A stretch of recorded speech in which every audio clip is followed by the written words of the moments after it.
Episode के start में दिखाता है ली सुयोंग नाम की एक लेडी अपने दोस्तों को अपना परचेस किया हुआ आर्ट कलेक्शन दिखाती है जो वो 300 मिलियन वॉन का ली है। उनमें से एक दोस्त रहती है, वो हंसने लगती है वो आर्ट कलेक्शन को देख के और बोलती है कि तुम इतना भी झूठ नहीं बोलना चाहिए कि तुम ये 300 मिलियन वॉन का ली हो। फिर वो दोनों के बीच में बहुत ज़्यादा बहस हो जाता है। फिर वो जो दूसरी दोस्त बोली रहती है वो अपनी मम्मी को वीडियो कॉल करती है और दिखाती है वो सेम आर्ट पीस उनके घर में भी है और वो एक साल पहले सिर्फ 100 वॉन पे ली थी वो। फिर दूसरे सीन में दिखाता है युन सुखुन अपनी एक्स वाइफ के साथ बात करता है जो प्रेग्नेंट है। उसकी एक्स वाइफ बोलती है कि तुम्हारी कोई गलती नहीं है इसमें, जब मैं लेट 20s और अर्ली 30s में थी उस समय मैं बस अपने बारे में सोचती थी, बच्चा मेरे माइंड में था भी नहीं। और जैसे मैं लेट 30s में पहुंचने लगी बच्चों को लेके मेरी फीलिंग्स चेंज हो गई और मैं अभी 6 मंथ्स प्रेग्नेंट हूँ और मुझे पता है कि तुम एक अच्छे पापा बनते और ये तुम्हारा बच्चा हो सकता था। उस चीज़ के लिए मैं सॉरी हूँ और मेन सॉरी तुम्हारे लिए इसलिए फील करती हूँ क्योंकि तुम्हारे पापा बनने का चांस मैंने तुमसे ले लिया। ये सब सुनने के बाद युन सुखुन वहाँ से बिना कुछ उसको बोले, एक वर्ड भी वहाँ पे कुछ नहीं बोलता है और वहाँ से चुपचाप उठ के चले जाता है। दूसरे सीन में दिखाता है ली एन सू कंपनी में यू ग्वान मू नाम का आर्टिस्ट जो एपिसोड के स्टार्टिंग में दिखाता है 300 मिलियन वॉन का जो आर्ट पीस रहता है वो इसी का रहता है।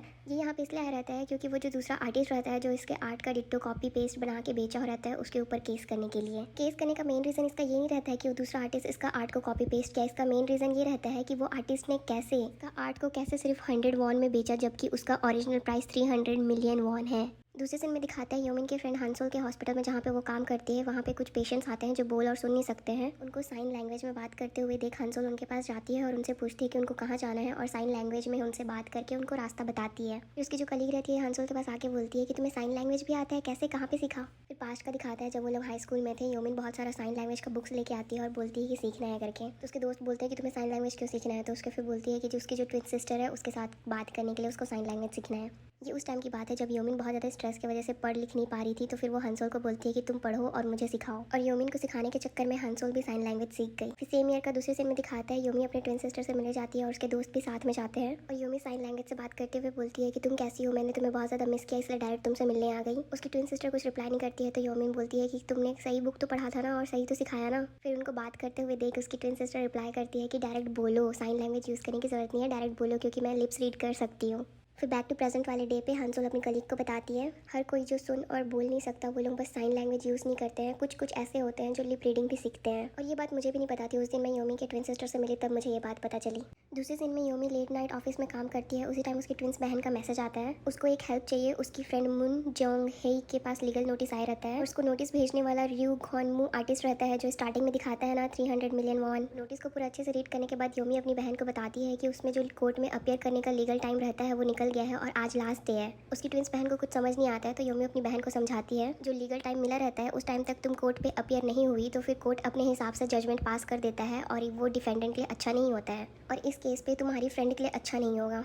फिर योमी की ट्विन सिस्टर बोलती है कि आप जाके कोर्ट पे बात कर लोगे। फिर योमी बोलती है कि हाँ बिल्कुल, अपनी बहन की फ्रेंड के लिए मैं इतना तो कर ही सकती हूँ। फिर योमी कोर्ट जाती है और जज के पास बोलती है कि आज का जजमेंट का डे आप कैंसिल करिए और हमें टाइम दीजिए। तो जज उनको 1 वीक का टाइम देती है। उस सीन में दिखाता है योमी केस लेने के बाद ऑफिस वापस आती है और जिनवू के पास जाती है और केस के बारे में जिनवू को सब चीज़ बताती है और जिनवू बोलता है तुमने फ़ी के बारे में बात किया। तो फिर वो बोलती है कि नहीं। फिर वो बोलता है कि हमें टाइम कितना मिला है। तो फिर वो बोलती है कि 1 वीक का। ये सुनने के बाद जिनवू का दिमाग खराब हो जाता है और बोलता है कि पहले हम युनसुक से बात करेंगे और वो डिसाइड करेंगे कि क्या करना है आगे।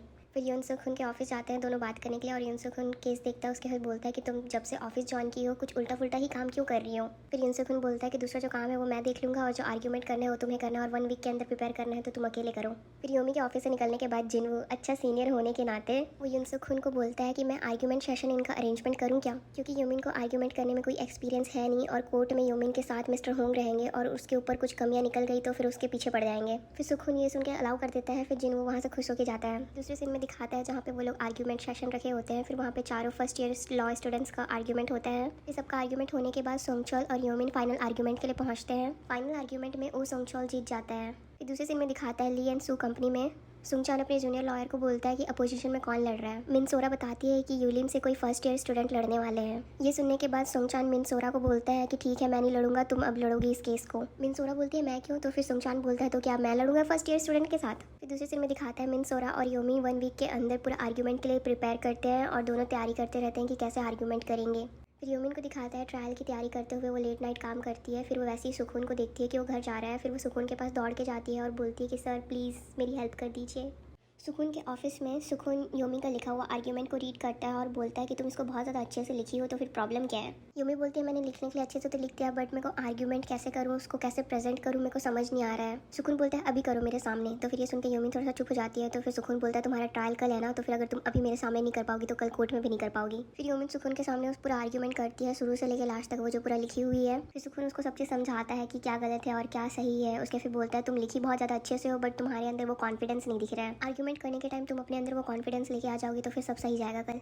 दूसरे दिन कोर्ट में रियू ग्वानमू और मून जोंग हे दोनों साइड के लॉयर्स अपना अपना केस रखते हैं और ट्रायल स्टार्ट होता है। यूनमी विटनेस बॉक्स में रियून ग्वानमू को बुलाती है और उसको क्वेश्चन करती है आपको ये पेंट बनाने में इंस्पिरेशन कहाँ से मिला। एग्जैक्ट आंसर करने से पहले यून ग्वानमू बहुत सारा उल्टा फुल्टा इधर उधर की बातें करता है। उसके बाद बोलता है ये पेंट जब मैं बनाना स्टार्ट करने वाला था मेरा बच्चा पैदा हुआ और उसे जब मैंने पहली बार अपनी गोदी में उठाया तो और उस टाइम पे मैंने जो अलग अलग टाइप की खुशी महसूस की वो मैं अपने लफ्ज़ों में बयान नहीं कर सकता। उसके बाद स्टैंड बॉक्स में मून जोंग हे को बुला के क्वेश्चन करती है। स्टार्टिंग पे मून जोंग हे अच्छे से आंसर करने वाली रहती है, फिर वो कोर्ट रूम पे सबको देखती है और सबको देख के वो बहुत ज़्यादा नर्वस हो जाती है और कुछ बोल नहीं पाती है और डायरेक्ट बोलती है। तो फिर सॉरी बोलती है सबको कि मैंने ये पेंट बनाया। इसका सॉरी सुनने के बाद सबको यही लगने लगता है कि इसने पेंटिंग कॉपी की है।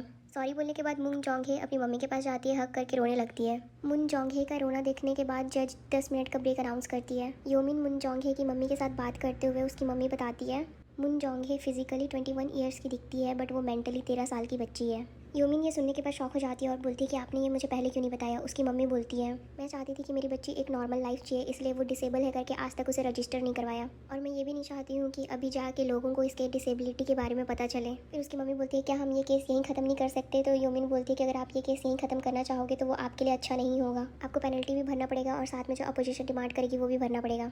दूसरे सीन में दिखाता है मिस्टर होंग योमिन को बहुत ज़्यादा सुनाते हैं और बोलते हैं कि तुम केस लेने से पहले क्लाइंट के ऊपर अच्छे से चेक नहीं की थी क्या। फिर योमिन सबको सॉरी बोलती है। फिर दूसरे सीन में दिखाता है मून जोंग हे की डिसेबिलिटी के बारे में उसके अपोजिशन वालों को भी पता चल जाता है और ये बात को लेके वो लोग बहुत ज़्यादा खुश होते हैं। ब्रेक के बाद का सीन दिखाता है मिन सोरा अपोजिशन की लॉयर मून जोंग हे को क्वेश्चन करती है कि तुम कौन से अकेडमी में पढ़ी हो। फिर वो अकेडमी का नाम लेती है। तो फिर मिन सोरा बोलती है कि ये तो कोई प्रोफेशनल अकेडमी भी नहीं है, बस ऐसी अकेडमी है। फिर वो अपना दूसरा क्वेश्चन पूछती है कि तुम कभी कोई सा आर्टिस्ट का कोई सा आर्ट कॉपी की हो पहले। मून जोंग हे हाँ बोलती है। फिर मून सोरा एक स्केच को दिखा के उसका नेक्स्ट क्वेश्चन पूछती है क्या ये तुमने बनाया है। वो हाँ बोलती है। मिन सोरा बोलती है ये स्केच रियू ग्वानमू का पहले का वर्क है और अगर मून जोंग हे ये कॉपी कर सकती है तो अभी का पेंटिंग भी कॉपी कर सकती है। मून जोंग हे बहुत सारे लोगों को देखने के कारण नर्वस होती रहती है और बार बार अपनी मम्मी को देखती रहती है। तो उसकी मम्मी बस रिलैक्स होकर के उसको इशारा करती है। फिर मिन सोरा वो स्केच का प्रूफ दिखाने के बाद मिन जोंग हे के ऊपर पूरा टूट पड़ती है और उसके मुंह से हाँ बुलवा देती है। और मून जोंग हे मिन सोरा का उसके ऊपर बहुत ज़्यादा प्रेशर पड़ने के कारण वो एक्सेप्ट कर लेती है और बोलती है हाँ हाँ हाँ मैंने ये किया है। योमी ये सुनने के बाद अपने सीट से उठ जाती है। तो जज उसको पूछती है क्या तुम डिफेंडेंट को क्रॉस क्वेश्चन करना चाहोगी। तो फिर योमी ने अपना सिर पकड़ लेती है और वो थोड़ा सा शायद उसको एंजाइटी हो जाता है। फिर वो जज से छोटा सा ब्रेक का रिक्वेस्ट करती है तो जज अलाउ कर देती है। ब्रेक में मिस्टर होंग योमी को बोलते हैं कि अगर तुम्हें हेल्प चाहिए तो मेरे को बोलो कि सर प्लीज़ मेरी हेल्प कर दो, मैं तुम्हारी हेल्प तुरंत कर दूंगा। तो योमी बोलती है कि सर वो मेरी क्लाइंट है तो मैं ही देख लूँगी। तो मिस्टर होंग ये सुनने के बाद योमी को बोलते हैं तुम बहुत ज़्यादा एरोगेंट हो ना, तुम हारने वाली हो फिर भी तुम मुझसे हेल्प नहीं मांग रही हो, और उसका हाथ पकड़ लेते हैं। फिर सुकून वहाँ पे आता है और बोलता है उसका हाथ छोड़ो। फिर सुकून उसको साइड में लेके जाता है और उसके कान में कुछ बोलता है, यहाँ पे बताता नहीं है कि वो क्या बोला है। फिर वो वहाँ से चले जाता है। दूसरे सीन में मून जोंग हे को योमी बोलती है कि मैं तुम्हारी लॉयर हूँ, इसका मतलब ये है कि मैं तुम्हारे साइड में हूँ, तो तुम जो चाहे मुझे बता सकती हो पेंटिंग के बारे में। फिर मून जोंग हे बताती है कि उस पेंटिंग में उसके पापा हैं। तो फिर ये योमी ये सुन के थोड़ा शॉक हो जाती है क्योंकि उस पेंटिंग को अगर देखो तो कुछ दिखता नहीं है। फिर मून जोंग हे का फ्लैशबैक सीन दिखाता है डिसेबिलिटी होने के बाद भी वो अपने पेरेंट्स के साथ बहुत ज़्यादा खुश है। बड़ी खुशी ज़्यादा टाइम तक टिकती नहीं है। जब मून जोंग हे 12 साल की रहती है तो उसके पापा दोनों को छोड़ के चले जाते हैं। उसकी वजह से उसकी मम्मी बहुत ज़्यादा गुस्सा होती है उसके पापा से और उन लोग दोनों उसके पापा के बारे में बात नहीं करते हैं और उसके पापा का जितना भी फोटोज था सबको जला देती है। फिर वो लास्ट फोटो बचा रहता है। उस फोटो को देख के मून जेयोंग हमेशा पेंटिंग करती है और ऐसा पेंटिंग करती है ताकि उसकी मम्मी भी नोटिस नहीं कर पाए कि उस पेंटिंग में उसके पापा हैं। और वो पेंटिंग अपने पापा का सिर्फ उसकी मम्मी से छुपाने के लिए की रहती है, बट वो किसी भी इंसान को अगर नॉर्मल देखो तो उसके पापा नहीं दिखते हैं जब तक पूरा लाइट्स ऑफ नहीं है। वो लोग लाइट्स ऑफ करके चेक करते हैं उस पेंटिंग में टॉर्च डाल के, तो फिर वो पेंटिंग में दिख जाता है उसके पापा का चेहरा। फिर उसकी मम्मी बोलती है कि मुझे नहीं पता था तुम अपने पापा को इतना ज़्यादा मिस करती हो, अब आगे जाके तुमको कभी भी अपने पापा के बारे में बात करना है या उनकी याद आएगी तो तुम मेरे पास आके उनकी बात कर सकती हो। फिर योमी मून जोंग हे को बोलती है कि ये क्वेश्चन मैं तुम्हें कोर्ट रूम के अंदर करूंगी, तो फिर तुम कोर्ट रूम के अंदर पेंटिंग के बारे में जो तुमने मुझे बताया वो बता पाओगी ना। तो फिर मून जोंग हे हाँ बोलती है। ब्रेक के बाद वाले सीन में दिखाता है योमिन रियू ग्वानमू को क्वेश्चन करती है और पूछती है कि आपकी पेंटिंग में कुछ हिडन इमेज है क्या। तो फिर वो बोलता है नहीं। फिर योमिन मुन जोंगहे को स्टैंड बॉक्स में बुलाती है और उसको सेम क्वेश्चन करती है। तो फिर वो बोलती है हाँ मेरे पापा हैं उस पेंटिंग में। फिर योमी उसको बोलती है क्या तुम्हारे पास तुम्हारे पापा का फोटो है? तो फिर वो बोलती है हाँ है। फिर वो फोटो को वो कोर्ट रूम में प्रेजेंट करती है और सबको दिखाती है। फिर पेंटिंग के ऊपर टॉर्च मार के भी दिखाती है पूरा प्रूफ और पूरा कोर्ट रूम शॉक हो जाता है। फिर योमी रियू घॉन मू को स्टैंड बॉक्स में बुलाती है और उसको क्वेश्चन करती है डिफेंडेंट के फादर का फोटो आपके पेंट में कैसा आया, क्योंकि आप ओरिजिनल पेंटर हो ही नहीं, आपने कॉपी किया है और उसके ऊपर पूरा ब्लेम डाल रहे हो, यहाँ तक कि उसके ऊपर केस भी कर दिया कि उसने आपका पेंटिंग कॉपी किया है। फिर योमी बोलती है कि आपको मुन जोंगहे से माफी मांगनी पड़ेगी। फिर ये सुन के वो शॉक हो जाता है और बोलता है कि मैं क्यों माफी मांगू, बल्कि उसे तो मुझे थैंक यू बोलना चाहिए कि मेरी वजह से उसका पेंटिंग इतना ज़्यादा फेमस हो गया, जस्ट बिकॉज मैंने कॉपी किया इसलिए उसका पेंटिंग इतना ज़्यादा फेमस हो गया और आप सब पहचानते हैं। फिर योमी बोलती है आपको माफ़ी तो मांगनी ही पड़ेगी और साथ में कंपनसेशन भी देना पड़ेगा। और इसी के साथ योमी अपना फर्स्ट केस जीत जाती है और अपने क्लाइंट को जस्टिस दिला देती है। फिर कोर्ट रूम से निकलने के बाद उसके कलीग्स उसको कांग्रेचुलेट करते हैं कि अपना फर्स्ट केस जीत गई। फिर यूमिन के बैग से कुछ गिर जाता है और सुखुन पीछे रहता है तो वो नोटिस करता है, उसको उठाता है। फिर वो मिस कैंग करके उसको आवाज़ देता है बट वो सुनती नहीं है। तो फिर वो लॉयर कैंग करके बुलाता है। वो सुन के शॉक हो जाती है और पलट के देखती है उसके, बोलती है आप मुझे बुला रहे हो? तो फिर उसके पास आके बोलता है हाँ तुम्हें ही। उसका कुछ कीचेन टाइप का गिर जाता है, उसको वापस करता है और गुड जॉब बोल के वहाँ से चले जाता है। ये सुनकर यूमिन बहुत ज़्यादा खुश होती है और उसके कलीग्स भी, भाई उसके कलीग्स इसके लिए इतना ज़्यादा खुश होते हैं ना। फिर यूमिन अपने घर पहुँचती है और अपने बेड में पागल जैसे एकदम चिल्लाती रहती है क्योंकि वो बहुत ज़्यादा खुश रहती है कि वो केस जीत गई और उसको लॉयर कैंग करके बुलाया गया। फिर सेम टाइम पे उसके ट्विन बहन का मैसेज आता है कि कांग्रेचुलेशन केस जीतने के लिए। फिर यूमिन अपनी बहन को पूछती है क्या तुम्हें पता था इसके डिसेबिलिटी के बारे में? तो फिर वो बोलती है शायद मैं सुन नहीं सकती इसलिए मुझे पता नहीं चला। फिर नेक्स्ट सीन पे दूसरे दिन का दिखाता है येलिम कंपनी पे जहाँ पे सारे डिपार्टमेंट के लॉयर सब प्रेजेंट रहते हैं। कू सुंग चोल आता है स्टेज पे और बोलता है कि सबके सब बिजी हैं तो फिर मैं तुम्हारे किसी का ज़्यादा टाइम नहीं लूँगा और अपना रिटायरमेंट अनाउंस कर रहा हूँ। ये सुनने के बाद उसका बेटा का तो दिमाग खराब हो जाता है। फिर कू सुंग चोल अपना रिटायरमेंट अनाउंस करने के साथ अपना सक्सेसर भी अनाउंस करता है जो उसका प्लेस लेंगे। उनका नाम है ख्वान नायोन और सब क्लैप करते हैं। इसी के साथ एपिसोड खत्म करता है। मिलते हैं कल, bye. Thank you so much people for listening and watching drama पे चर्चा। और आप लोगों को क्या पसंद आया नहीं आया कमेंट सेक्शन में कमेंट करके ज़रूर बताइएगा। Thank you, bye.